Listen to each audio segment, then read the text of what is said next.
Tinteric și astăzi o să vă arăt Manuganu 2.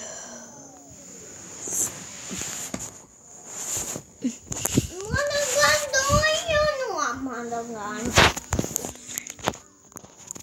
Vă promit că dacă să ajung la 1 milion de vizualizări, o să mai postez și o să postez alte jocuri noi, nu numai Manuganu și Minecraft. Sincer să vezi pe el, mă enervează Minecraft și Manuganu. Numai și numai Manuganu. Să poți să-l pui și pe Spider-Man. Dă-și din cor că tu n-am bani episodul de astăzi. Ah, da, am uitat să mai postez despre Spider-Man. Fuck it, shit.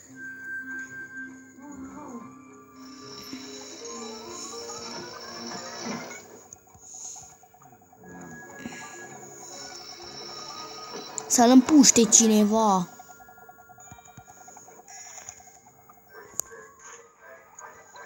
Azi prea ușor ca să fie real. A, uite, acum ați monștri. Pe bune, mă. Bă, castană. Te împuști cu mâna. Puncte.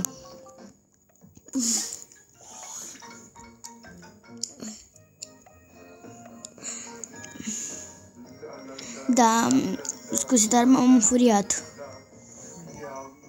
E foarte greu aici.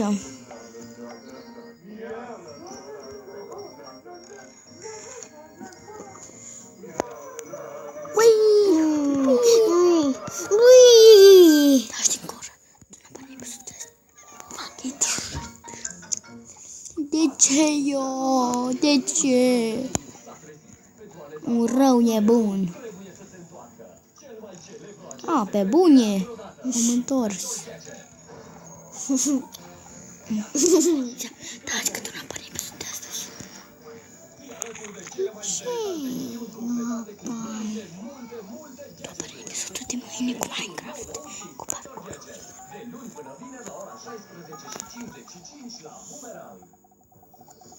Asta mă uit. Da, te uiți, dar nu vorbești. Te postez. Postez. Hai pe bune.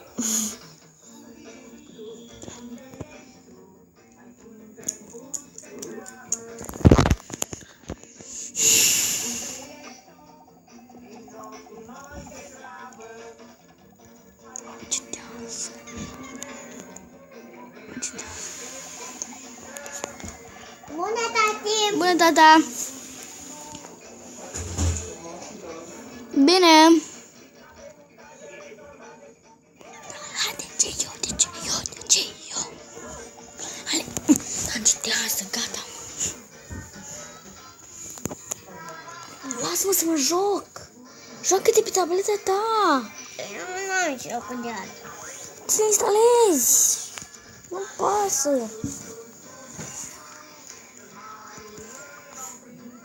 Hai, mă! De ce este lută? De ce?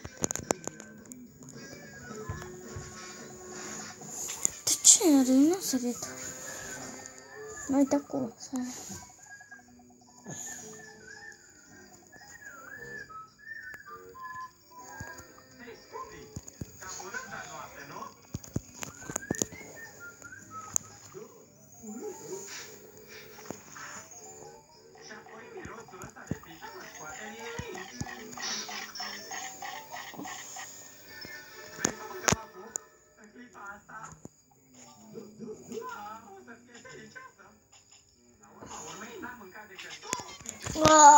Hai, bă, taci din gură!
Acesta e episodul nostru, sper că v-a plăcut, nu uitați de like și de coment. La revedere! Bye, bye!